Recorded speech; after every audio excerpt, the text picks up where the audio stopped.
When you love deeply, it hurts to lose that love. Whether the person you love dies, abandons you, cheats on you, turns on you, or even continues to live in the same house but with no love shown, then you'll find yourself in the powerful grasp of grief.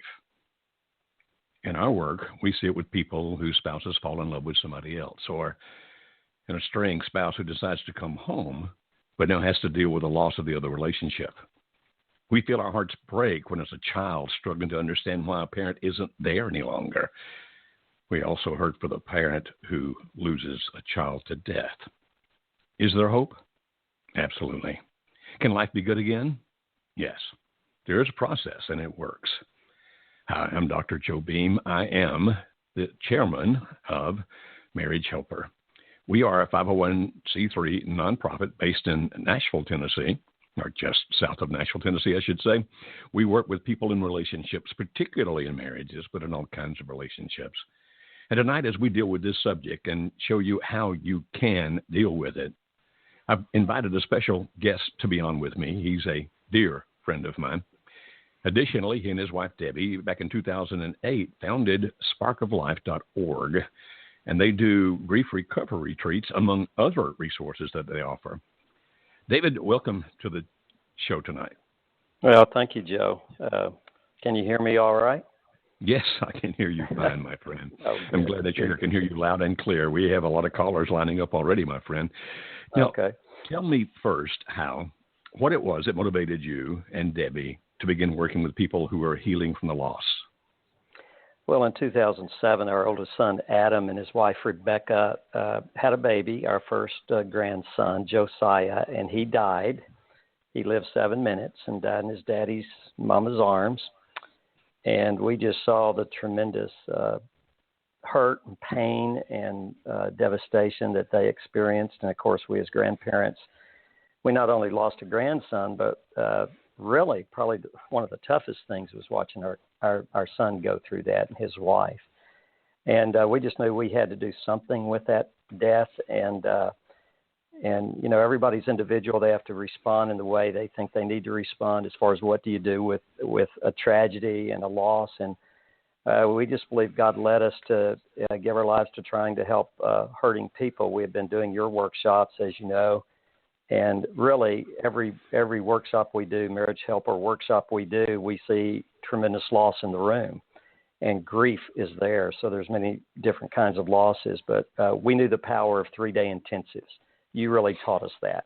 You know, in 3 days, people can have a turnaround. They can have hope in the midst of deep pain. And so we believed that that was possible. So we started Spark of Life, and we've done 70 grief recovery retreats serving about 1,000 people. And our retreats, we don't charge anything for them. They're given as a gift by Spark of Life. And it's just been a tremendous blessing. And just to see that people can have hope in the midst of deep pain. And, of course, you deal with marriage all the time, and you know about loss. I mean, you know that there's deep grief in marriages and relationships. So that's what really prompted us to do this. Well, thank you, David. And we'll talk a little bit more about Spark of Life as we get further into the program. Right now, what I want to do is just kind of deal with the subject to begin with. Why is it that we feel such deep grief when we lose someone that we love, either because of the fact that a death has occurred, such as with Josiah, or because of the fact that the spouse has left me for someone else, or my parent has moved out of the home and moved in with somebody else, or even a child has died? I realize that those are different things, and I'm not trying to say that losing a child dying in your arms is the exact same thing as your spouse cheating on you. I'm not trying to say that at all. But they both involve loss. And why is there then, my friend, such deep pain in us as humans when we lose something we love or lose someone we love? Well, it's really interesting you brought that up about comparing losses. And one thing we don't do at our retreats is compare losses, because we have people who are divorced that come to our retreats. People have lost spouses. People have lost children. We actually combine the losses because all loss hurts and it stinks, right? And that's the common denominator.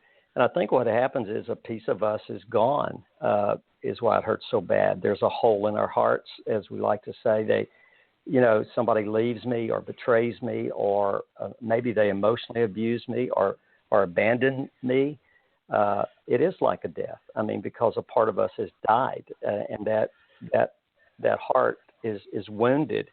And our deal at Spark, and when we deal with grievers, and the same thing at the marriage workshops, we want to give people hope. We want to give them great tools, and we want to give them hope that though that heart has been wounded and a piece of me is gone, life can still be rich and fulfilling, but it'll never be the same again. It can never. And all the losses you describe and all the losses we can think of, that heart is wounded so deeply. And really, I don't know if you've heard of Earl Grollman. He's a Jewish writer, but he says grief is not a disorder, a disease, or a sign of weakness. It is an emotional, physical, and spiritual necessity. It's the price we pay for love. So I think that's why we grieve, because love has been wounded. Yeah. I think you're exactly right. I mean, I give my love to you, and rather than reciprocating, you leave. It's interesting, Dave, and I'll ask you about this in just a few minutes, but it's kind of interesting to me. I remember several years ago when I was teaching at a university down in Alabama that one of my students' mother died a slow and very painful death. And when finally she did pass from this life into the next, a good Christian woman, and based on our belief system, that means that she has not ceased to exist. She's just not in this body here. But her daughter became extremely angry. And when I was talking to her, I said, why?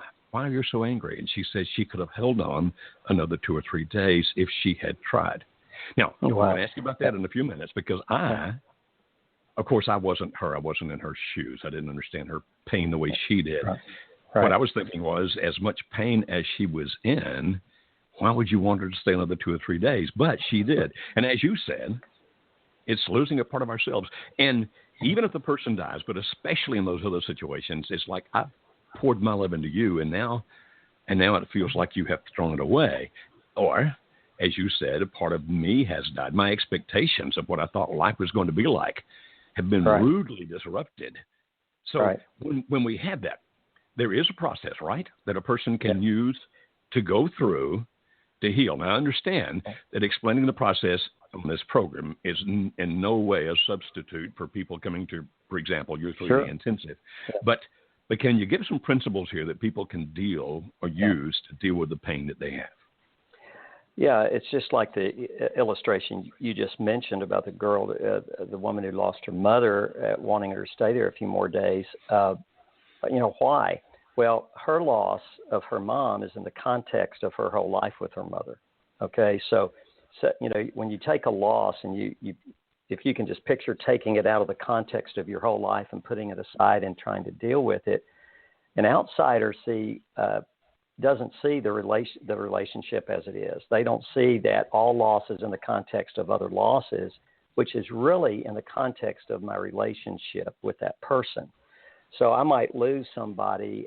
We had a 75-year-old woman come to a retreat who lost her 95-year-old father, who lived a great life. They had a great relationship, and she couldn't get out of that pit of grief. And everybody, all her friends said, why do you need a retreat? Your father lived a rich, full life. He's going to heaven. Everything, you had a great relationship with him. We understand you're sad. But the fact was, she had a history with her father. She had called and talked to her dad every single day for about 40 years and talked to him for 1 hour every day. And that was the person that connected with her in her life more than any other. And so, when you look at the context of loss, it's really difficult for others to understand why somebody else might be hurting so bad, but they haven't walked in their shoes, as you said.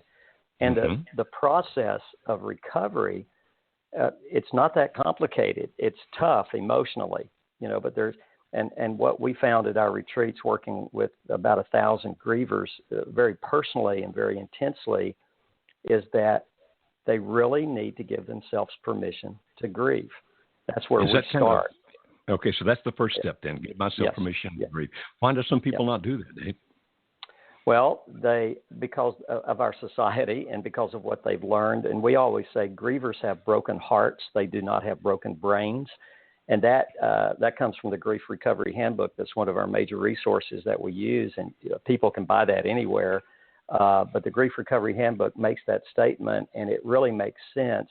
And so when I'm undergoing grief, and people will say, it's been a year, you need to get over it, really cruel things that people say in trying to help.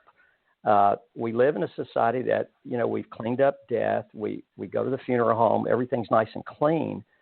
And I don't think we, as in the Western culture, really, generally speaking, have a good grasp on grieving. And so grieving is the first thing that we try to get people to see is you're not crazy. There's nothing wrong with you. We tell our those who are grieving that come the first night, Thursday night, we say, we're not here to fix you. And if somebody comes to me for counsel, I will say they want to be fixed. Everybody wants to be fixed. But we're not there to fix them because we don't think they have a broken brain. They don't need to be fixed. They need to be loved, accepted, given permission to grieve and to feel terrible, and then given some tools to work through that grief that will accelerate them getting out of that pit and giving themselves permission not only to grieve, but permission to live a rich and fulfilled life. And a lot of people feel guilt. They think they don't have the right to be happy again because somebody they deeply loved is gone. It could be in a divorce situation or an affair, in a relationships, many non-death issues. And so this permission to grieve actually helps us get out of, we call it the pit of grief. It helps us get out of that pit of grief in a healthier way. When I stop fighting against feeling bad, I tend not to feel bad so long. And so it's okay that you feel bad. I am so sorry that you have to go through such deep pain is what we tell them. But grief is the normal and natural response to loss, and it's the price we pay for love. If we, let me ask you a question about this guilt then. When you said that, for example, a little while back, a very dear friend of mine, he lived down in Huntsville, Alabama. His name is Larry Brennan. He and his wife, Donna, had gone to college with Alice and me back in the day. And I knew he was ill, and I kept thinking, I've got to go see him. And months passed. You're thinking, I'll go next week. I'll find some way to do it. I'll find some time. Well, he passed from this life before I went to see him. And his son called me and told me that his dad was dying. I drove as rapidly as I could, but I was too late. When I got there, he was already passed.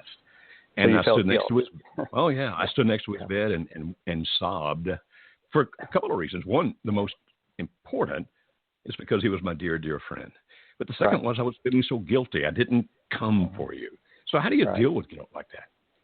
Well, you've hit upon something that is really the core of our work with those who are grieving, and it is to help them complete the incompletes. When I don't know if you ever wait till April 15th midnight to file your taxes. You're right. But, Actually, I wait till October 15th, my friend. So when I have an incomplete, I worry about it until it's done. And so with the taxes, I feel really good. April 15th, 11:59 p.m., I run down the post office and drop that tax return in the mailbox, and I feel a sense of relief. I'm lighter. But up until then, I have this uneasiness about me. Well, just multiply that feeling times about 10,000 when you lose a loved one and you have regrets and you have incompletes. And I wish I would have said something or done something different, better, or more. We deal with suicides a lot. The families come and their teenager or their spouse or their sister or brother have taken their own lives. And you talk about guilt. Why didn't I notice the signs? Why didn't I say something? Why didn't I call them more? Why wasn't I a better friend or a better father? And so all these feelings of guilt are incomplete. And so there's a book out years ago by an old insurance salesman called A.L. Williams. I don't know if you ever remember that name, but A.L. Williams wrote a book, All I Can Do Is All I Can Do, and All I Can Do Is Enough. And so we teach once you've got to recognize the incompletes with the relationship you had with the one that's now not with you. And it could be a non-death loss. We've had parents who've lost kids to drugs and alcohol abuse, and the kids are still alive. We've had parents who've lost their kids to sex slavery, and they don't know where their kids are. So they have all these incompletes, and they have guilt. Almost everybody has guilt. I mean, I yelled at my mom the night before she died, right? I mean, she was living with us. It wasn't a bad thing. I mean, it wasn't terrible, but I didn't know she was going to die the next day. Right.